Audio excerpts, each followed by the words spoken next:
আমাদের সমাজে অনেকে মনে করে আশুরা মানেই কারবালা, কারবালা মানেই আশুরা। কিন্তু আশুরার ফজিলত কি কারবালার থেকে শুরু হয়েছে না আগের থেকে? অনেক আগে, অনেক আগের থেকে। তবে ইমাম হুসাইন রাদিয়াল্লাহু তাআলা আনহু-এর শাহাদাতের মাধ্যমে আশুরার মর্যাদা আরেকটু বৃদ্ধি পেয়েছে। মানুষ আরেকটু তাদের ঈমানি চেতনা আরও বেড়েছে। আজকে আমার আলোচ্য বিষয় কারবালার প্রকৃত ইতিহাস ও আমাদের শিক্ষা। কারবালার প্রকৃত ইতিহাসটা কি? ইতিহাসটা জানতে হবে।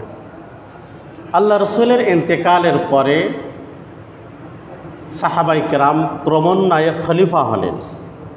প্রথম খলিফার নাম কি? হযরত আবু বকর সিদ্দিক রাদিয়াল্লাহু তাআলা আনহু। দ্বিতীয় খলিফার নাম হযরত ওমর রাদিয়াল্লাহু তাআলা আনহু। তৃতীয় খলিফার নাম হযরত উসমান রাদিয়াল্লাহু তাআলা আনহু। চতুর্থ খলিফার নাম হযরত আলী রাদিয়াল্লাহু তাআলা আনহু। এই যে খেলাফত ব্যবস্থা, আল্লাহ রসুলের ইন্তেকালের পরে মুনাফিকরা এই খেলাফত ব্যবস্থাকে ধ্বংস করার জন্য বিভিন্নভাবে তারা পায়তারা করেছে যে আল্লাহ রসুলের সাহাবীরা যেন কেউ খলিফা না হতে পারে, এখন যেন রাজতন্ত্র হয়ে যায়, গণতন্ত্র হয়ে যায়, আমরা আমাদের মতো দেশ চালাবো, যেন কোরআন সুন্নাহ দ্বারা যেন দেশ না চলে।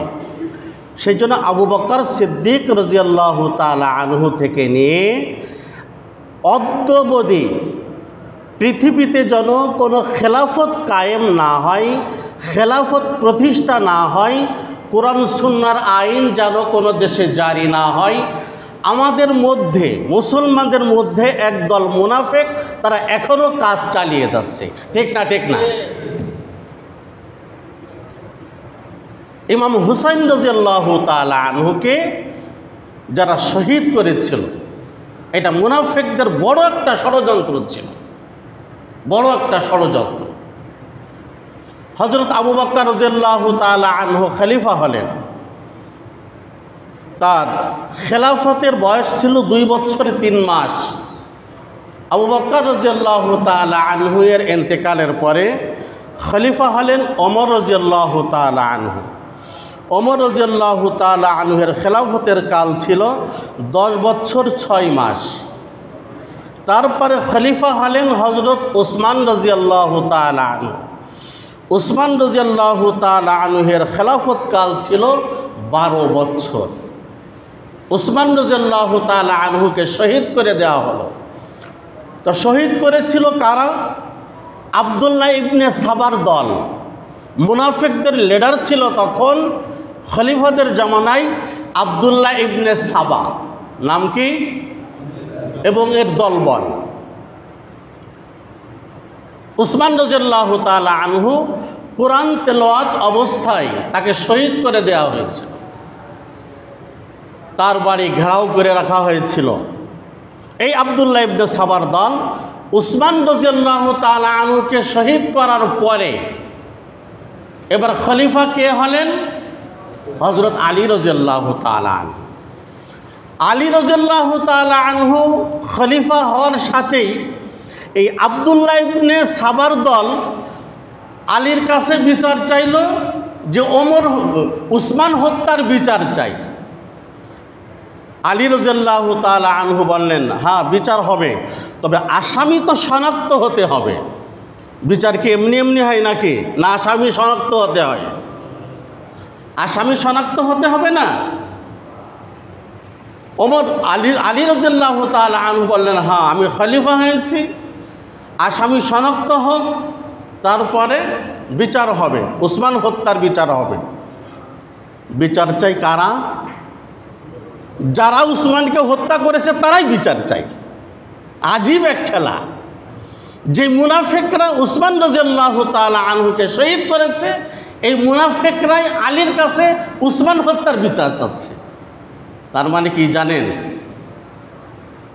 দাল মে কুছ কালা হ্যায় অফিহি হিকমাতুন গামিজা, এর ভিতরে কিছু আছে।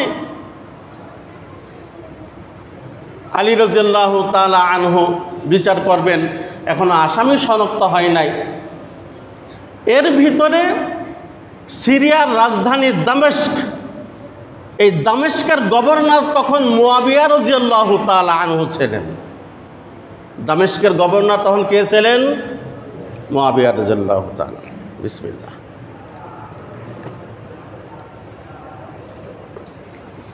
মুয়াবিয়া রাদিয়াল্লাহু তাআলা আনহুর কাছে এই আব্দুল্লাহ ইবনে সাবা এবং এর দলবল গেল, যে বলল কি আলী খলিফা হয়েছে, কিন্তু আলী উসমান হত্যার বিচার চাই না, আলী উসমানকে হত্যা করেছে।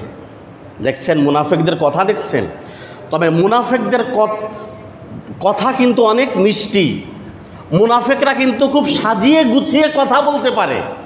মুমিন যতটুকু সাজিয়ে গুছিয়ে কথা না বলতে পারে, মুনাফিকরা তার থেকে বেশি সাজিয়ে গুছিয়ে কথা বলতে পারে। মুয়াবিয়া রাদিয়াল্লাহু তাআলা আনহুকে উত্তেজিত করতেছে ওখানে, যে আলী উসমানকে হত্যা করেছে। মুয়াবিয়া রাদিয়াল্লাহু তাআলা জিজ্ঞাসা করলেন, কেন? আলী উসমান হত্যার বিচার চাই না। তাই এবার মুয়াবিয়া রাদিয়াল্লাহু তাআলা আনহু মদিনায় চিঠি লিখলেন আলী রাদিয়াল্লাহু তাআলা আনহুর কাছে, যে আপনি নাকি উসমান হত্যার বিচার চান না। তখন আলী রাদিয়াল্লাহু তাআলা চিঠির উত্তর লিখলেন যে, হে কাতেবে ওহি। মুয়াবিয়া রাদিয়াল্লাহু তাআলা কি ছিলেন? ওহি লেখক চারজনদের ভিতরে একজন ছিলেন মুয়াবিয়া রাদিয়াল্লাহু তাআলা আনহু। আলী রাদিয়াল্লাহু তাআলা পত্র লিখলেন, আমি তো উসমান হত্যার বিচার করব, কিন্তু আসামি তো শনাক্ত হতে হবে।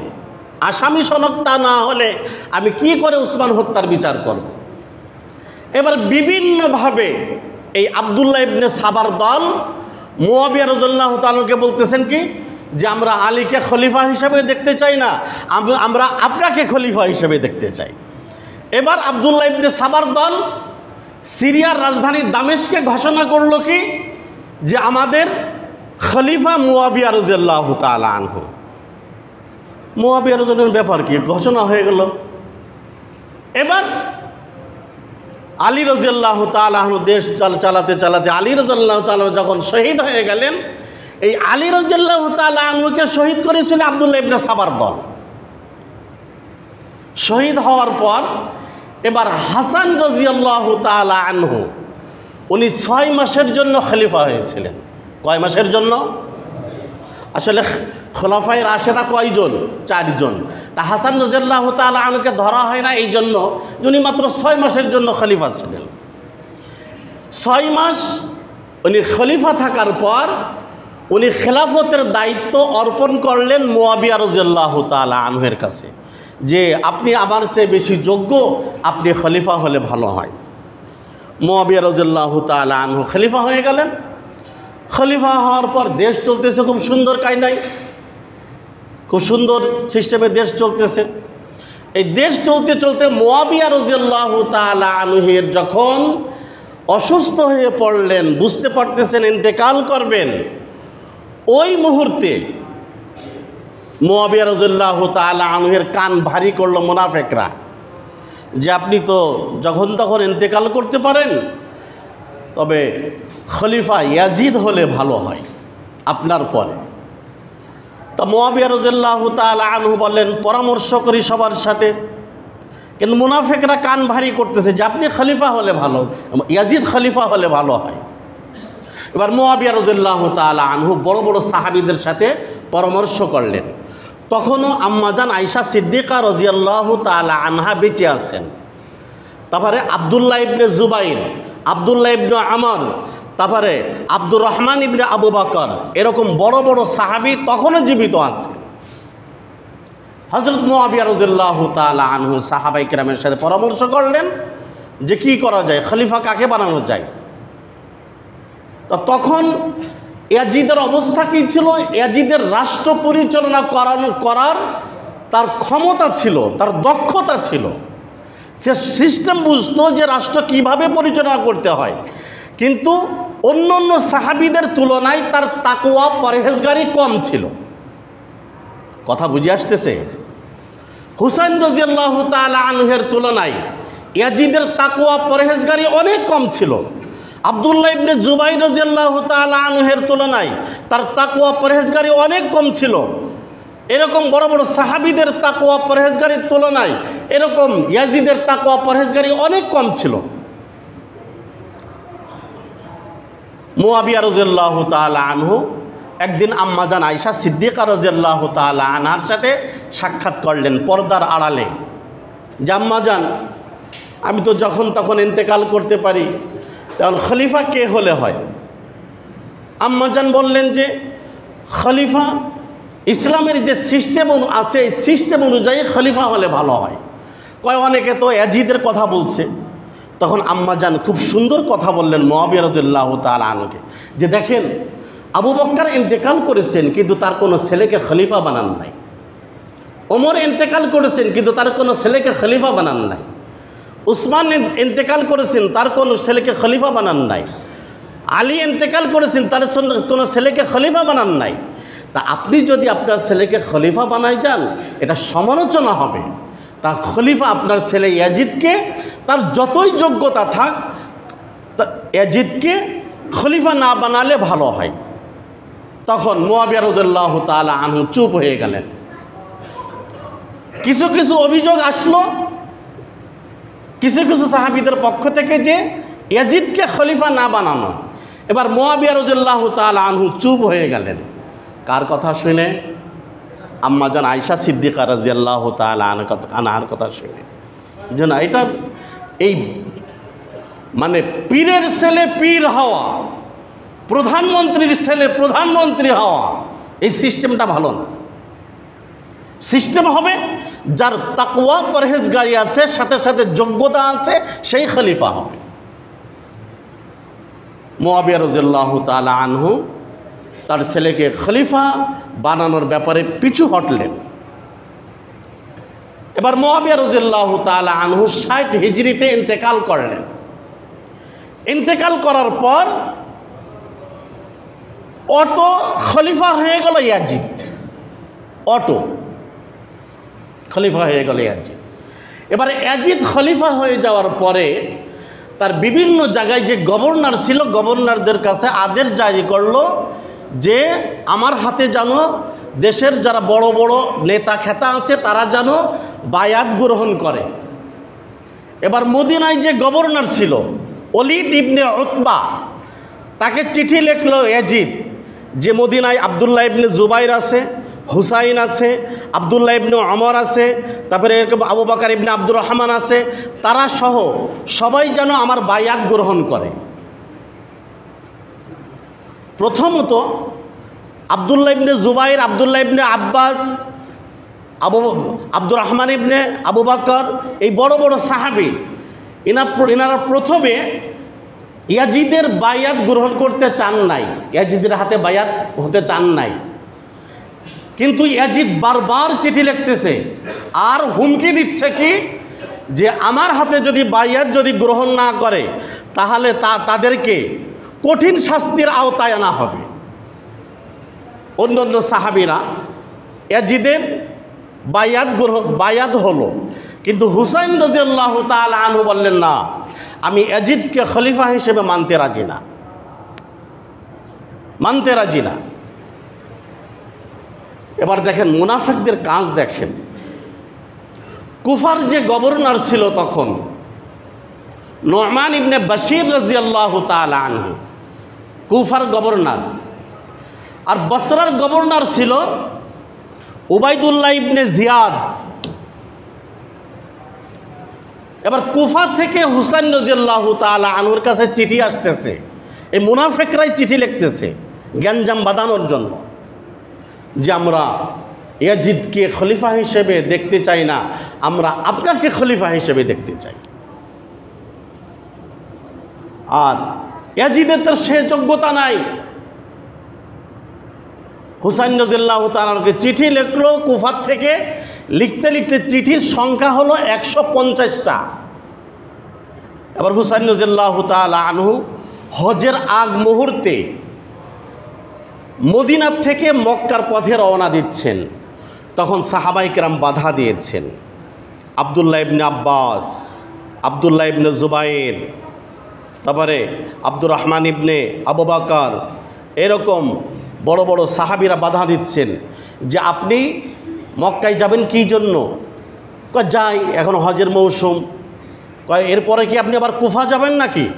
দেখা যাবে, এটা পরবর্তীতে দেখা যাবে। সাহাবাই কেরাম বাধা দিচ্ছে, না সাবধান, কুফায় যাওয়া যাবে না। কুফায় যে আপনাকে যাওয়ার কথা বলতেছে এরা সব মুনাফেক, আপনি মুনাফেকদের কথায় কান দেবেন না, কুফায় আপনি যাবেন না। কিন্তু হুসাইন রাদিয়াল্লাহু তাআলা আনহুর ভিতরে কি একটা আবেগ, উনি কি করলেন? মদিনার থেকে মক্কায় রওনা দিয়ে চলে গেলেন।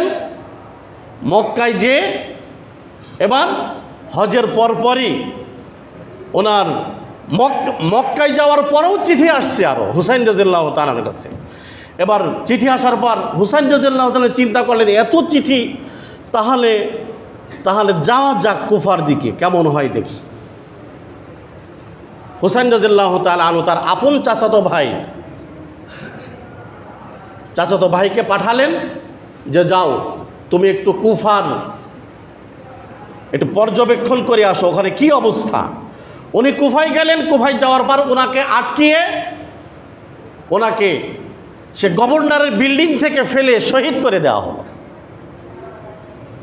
কিন্তু উনি শহীদ হওয়ার আগে একটা চিঠি লিখেছিলেন হুসাইন রাদিয়াল্লাহু তাআলা আনহু বরাবর, যে ভাই আপনি কুফায় এসেন না, কুফায় আসলে বিপদ হবে। কিন্তু এই চিঠি হুসাইন রাদিয়াল্লাহু তাআলা আনহুর কাছে পৌঁছানোর আগেই হুসাইন রাদিয়াল্লাহু তাআলা আনহু মক্কা থেকে কুফার উদ্দেশ্যে ৭২ বা ৭০ জন সঙ্গী সাথী নিয়ে উনি রওনা দিলেন। কোথায় রওনা দিলেন? কুফায়, ইরাকের কুফা শহরে। কুফায় যখন উনি পৌঁছলেন তখন কুফার গভর্নর ছিল নোমান ইবনে বাশির, আর বসরার গভর্নর ছিল উবাইদুল্লাহ বিন জিয়াদ। তা নোমান ইবনে বাশির উনি একটু নরম দিলের লোক।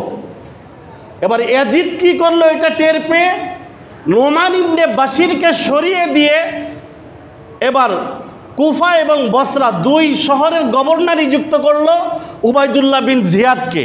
সে একটু কঠোর দিলের লোক, যেন হুসাইনকে শায়েস্তা করতে পারে।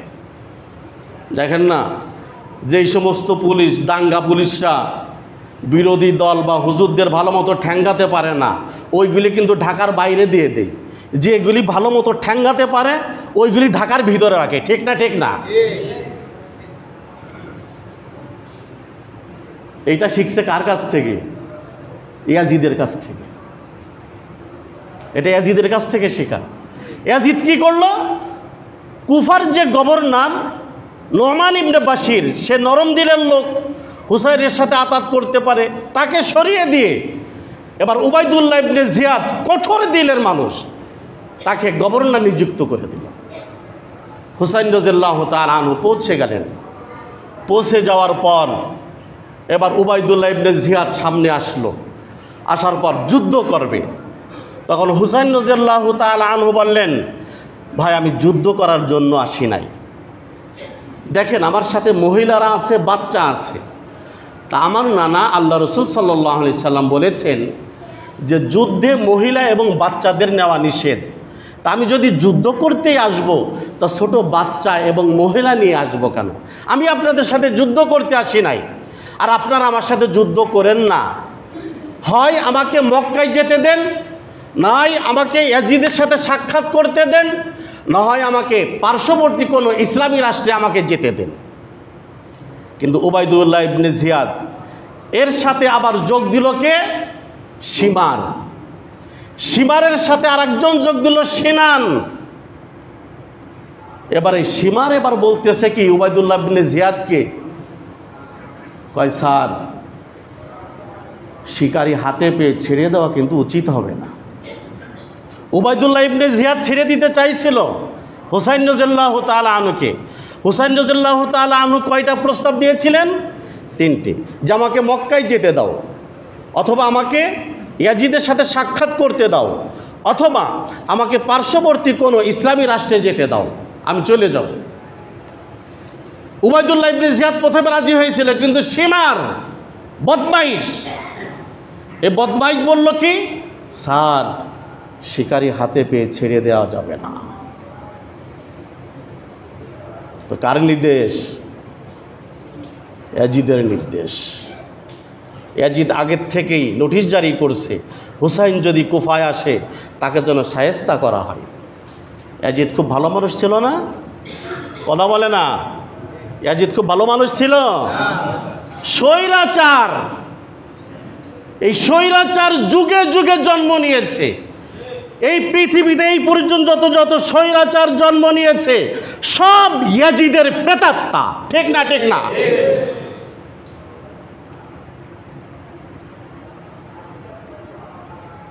উবাইদুল্লাহ বিন জিয়াদ বলল, না আসলে ছেড়ে দেওয়া যাবে না হুসাইনকে, হুসাইন বেশি বাড়াবাড়ি করছে, ইমাম হুসাইন বেশি বাড়াবাড়ি করছে।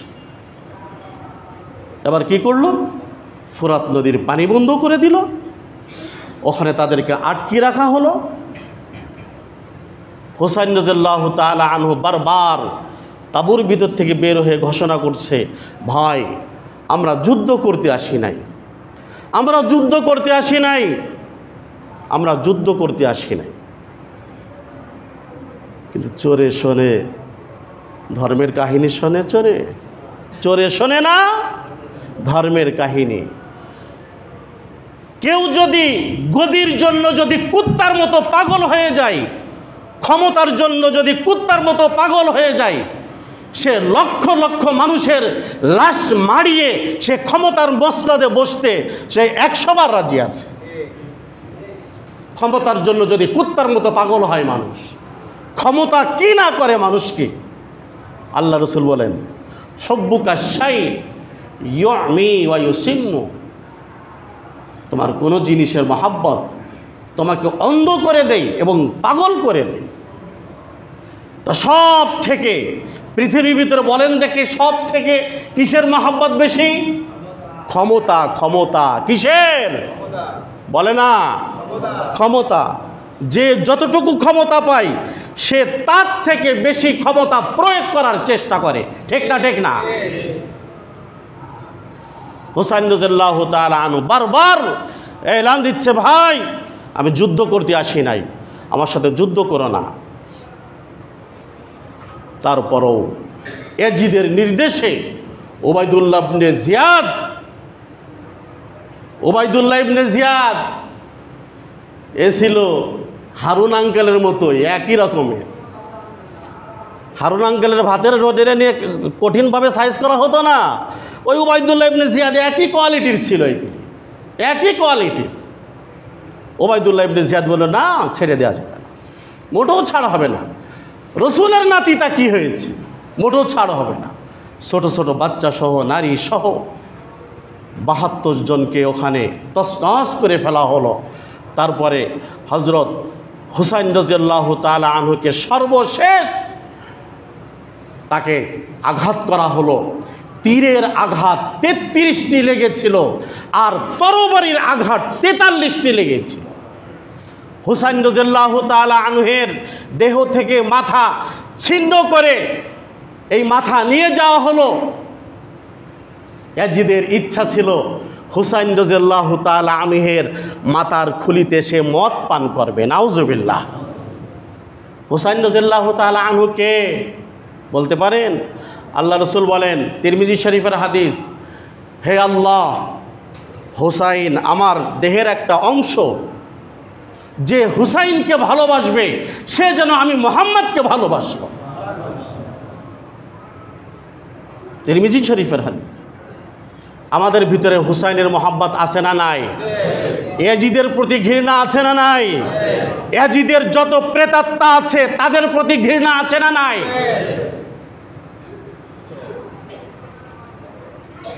এই কারবালা, এখানে কি ইসলামের পরাজয় হয়েছে নাকি? অনেকে বলে ইসলাম পরাজয় বরণ করেছে। না, ইসলাম শিক্ষা দিচ্ছে বাতিলের সামনে কখনো মাথা নত করা যাবে না। ইসলাম এই শিক্ষা দিচ্ছে, ইয়াজিদের সামনে মাথা নত করা যাবে না, ছোট হওয়া যাবে না। ইয়াজিদ তার খলিফা হওয়ার তার যোগ্যতা ছিল না, তাকওয়া পরহেজগারির অনেক কমতি ছিল, অনেক দুর্বল ছিল সে। পরে কি হলো দেখেন, যুগে যুগে স্বৈরাচারীদের পতন কিভাবে হয়।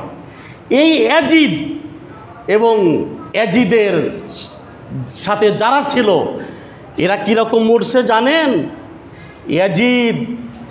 ইয়াজিদের রাজনৈতিক প্রতিদ্বন্দ্বী ছিল মুখতার। পরে মুখতারের হাতে এমনভাবে ইয়াজিদ নিহত হয়েছে যে ইয়াজিদের দেহের কোনো অংশ পাওয়া যায় নাই। যুগে যুগে স্বৈরাচারীদের পতন এরকমই কি হয় না? হয় না? হয়, এরকমই হয়, নামগন্ধই পাওয়া যায় না। আর এই পর্যন্ত কোনো স্বৈরাচার তার নিজ দেশে সে মরেছে, দাফন হয়েছে, এইরকম কোনো প্রমাণ নাই। যত স্বৈরাচার সব তার দেশের বাইরে অন্য দেশে গিয়ে তাদের ইন্তেকাল হয়েছে, তাদের মরণ হয়েছে। কারবালার শিক্ষা কি? কারবালার থেকে কি শিক্ষা নিলাম আমরা? মরণ পর্যন্ত হকের উপর অটল থাকব। আমার নেতা যদি আমার উপর নারাজ হয় আমি কোরআন সুন্নাহ ছাড়ব না, ঠিক না? ঠিক না? আমার মা বাপ যদি আমার উপর নারাজ হয় আমি কোরআন সুন্নাহ ছাড়ব না। আমার দেশবাসী সবাই যদি আমার উপর নারাজ হয় আমি কোরআন সুন্নাহ ছাড়ব না। আল্লাহ রসুলের আদর্শ, হুসাইন রাদিয়াল্লাহু তাআলা আনহুর আদর্শ আমি আঁকড়ে ধরব ইনশাআল্লাহ। ধরব তো ইনশাআল্লাহ। আমরা কেমন মুসলমান হতে চাই? হুসাইনি মুসলমান, ইয়াজিদি মুসলমান না। ইয়াজিদি মুসলমান এখনো পৃথিবীতে আছে না? নাই। কিন্তু দরকার কোন মুসলমানের? হুসাইনি মুসলমান, হুসাইনি ঈমান দরকার। সেই জন্য ভাই দোস্ত বুজুর্গ, কারবালার প্রকৃত ইতিহাস সাবধান। আবার ইতিহাস টানতে যে সাহাবায়ে কেরামদেরকে গালমন্দ করা যাবে না যে মুআবিয়ার এখানে কোনো হাত ছিল। মুআবিয়ার কোনো হাত ছিল না। মুআবিয়া রাদিয়াল্লাহু তাআলা আনহু একজন জলিলুল কদর সাহাবী, কাতেবে ওহী লেখকদের একজন ছিলেন, ওনার কোনো হাত ছিল না। এখন যদি আলেমের ঘরে যদি জালেম জন্ম নেয়, এখন কি সে আলেমের দোষ নাকি? আলেমের দোষ না, সে চেষ্টা করেছেন। কোনো সাহাবীকে গালমন্দ করা যাবে না। প্রতি জুম্মায় খুতবায় বলা হয় আল্লাহ আল্লাহ ফি আসহাবি লা তাত্তাখিযুহুম গরাদাম মিন বা'দি। আল্লাহ আল্লাহ, তোমরা আল্লাহকে ভয় করো, ফি আসহাবি, আমার সাহাবায়ে কেরামের ব্যাপারে। তোমরা আমার সাহাবায়ে কেরামকে সমালোচনার পাত্র বানিও না। যে সাহাবীদেরকে ভালোবাসবে সে আমি রসুলকে ভালোবাসলো। সেই জন্য সাহাবীদেরকে ভালোবাসবো তো ইনশাআল্লাহ। আল্লাহ তাআলা তৌফিক দান করেন। আখিরু দাওয়ানা আলহামদুলিল্লাহি রাব্বিল আলামিন। যাদের সুন্নাত বাকি আছে মাত্র 4 রাকাত কবুল আজমা করেন।